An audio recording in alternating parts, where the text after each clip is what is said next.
yang datang, berbondong-bondong yang datang untuk belajar kepada gurunya, untuk belajar kepada gurunya. Lalu apa sikap guru tersebut?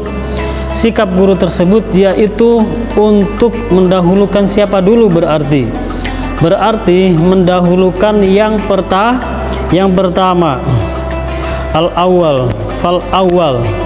Maka yang pertama itu yang harus didahulukan ya. Jadi contohnya bermacam-macam. Misalkan ada kelompok bergerombolan datang.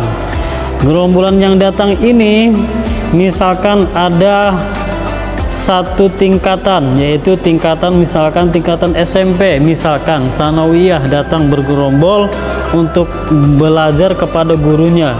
Lalu ada golongan lagi yang datang, yaitu golongan atau kelompoknya yang aliyah misalkan datang. Berarti mana yang didahulukan? Berarti yang didahulukan itu adalah yang pertama. Kalau misalkan zaman dahulu kan belum ada sekolah formal kan ya, belum ada sekolah formal, dan biasanya orang-orang itu berebut untuk mengaji kepada guru tersebut. Kayak Imam Syafi'i banyak yang berbondong-bondong belajar kepada Imam Syafi'i. Imam Hanafi banyak yang berbondong-bondong belajar ke Imam Hanafi. Jadi mana yang didahulukan? Yang didahulukan itu adalah fal awal ya, al-awwal fal awal. Maka yang pertama itu yang didahulukan.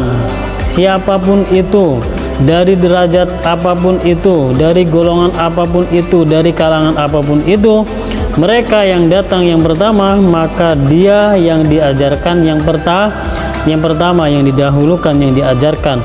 Lalu selanjutnya yang datang kedua didahulukan, selanjutnya yang datang ketiga didahulukan. Jadi caranya seperti itu ya, caranya. Kalau zaman sekarang masih ada tidak? Mungkin masih ada. Kalau misalkan di rumah tiba-tiba kalian didatangi untuk ada orang untuk belajar kepada kalian, berarti mana yang didahulukan. Misalkan kalau sekarang istilahnya kepingin bimbel kepada kalian, kepingin kursus kepada kalian, kepingin privat kepada kalian. Orang yang privat ini mana yang didahulukan, mana yang dikeduakan, mana yang ketigakan. Orang yang privat ini biasanya, misalnya ada orang anak kaya ingin belajarnya fokus langsung kepada gurunya, satu murid satu guru. Jadi orang kaya ini nyari guru untuk diajarkan kepadanya. Biasanya kan kalau privat itu kan seperti itu. Nah, kalau misalkan kalian menjadi guru privat, berarti mana yang didahulukan. Lalu wa yatafaqqadu ahwalahum wa yaslu amman ghaba minhum. Sepatutnya guru juga memperhatikan muridnya. Memperhatikan apa? Memperhatikan keadaannya, berarti memperhatikan keadaannya muridnya. Muridnya kenapa? Muridnya bisa atau tidak? Faham atau tidak muridnya ini ketika ada pembelajaran? Terus habis itu amman ghaba minhum. Gurunya juga selayaknya menanyakan kepada muridnya siapa yang enggak hadir dan kenapa sebabnya enggak hadir. Sepatutnya gurunya juga menanyakan hal itu kepada siapa? Kepada murid-muridnya. Jadi ada penghormatan antara guru dengan murid. Murid menghormati guru dan guru juga memperhatikan muridnya. Seperti itu timbal baliknya. Faslun qala al-ulama radhiyallahu ta'ala anhu wa la yamtani'a min ta'limihim. Selanjutnya yaitu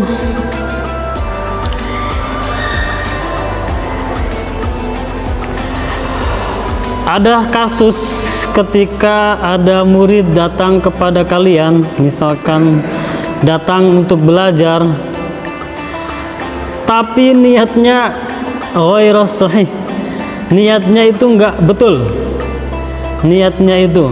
Niat itu nggak betul itu seperti apa? Niatnya misalkan datang ke sekolah, ke pesantren atau ke pembelajaran, niatnya bukan ingin mencari ilmu misalkan. Niatnya cuma duduk-duduk doang, niatnya cuma ingin mencari teman, niatnya mungkin ingin ada yang ditargetkan, misalkan laki-laki perhatian kepada perempuannya, cari perhatian kepada perempuannya, caper mungkin ya, cari perhatian misalkan cari perhatian misalkan. Nah, ini berarti kan niatnya betul atau tidak? Berarti kan salah. Apa sikap guru ini? Berarti sikap guru ini itu jangan langsung ya untuk belajar kepadanya, jangan langsung dilarang, apalagi langsung diusir, langsung dikeluarkan, nggak boleh kalau seperti itu ya, nggak boleh. Jadi tetap apa yang harus dilakukan? Yang dilakukan adalah apa? Nasihat kepada muridnya. Jadi ketika ada murid yang ingin mencari ilmu, niatnya selain Allah, maka dinasehati murid tersebut, janganlah kalian untuk belajar ilmu, untuk belajar atau mencari ilmu itu niatnya selain Allah, maka luruskanlah niat kalian. Belajar itu niatnya hanya karena Allah. Jadi tidak ada niat yang lain.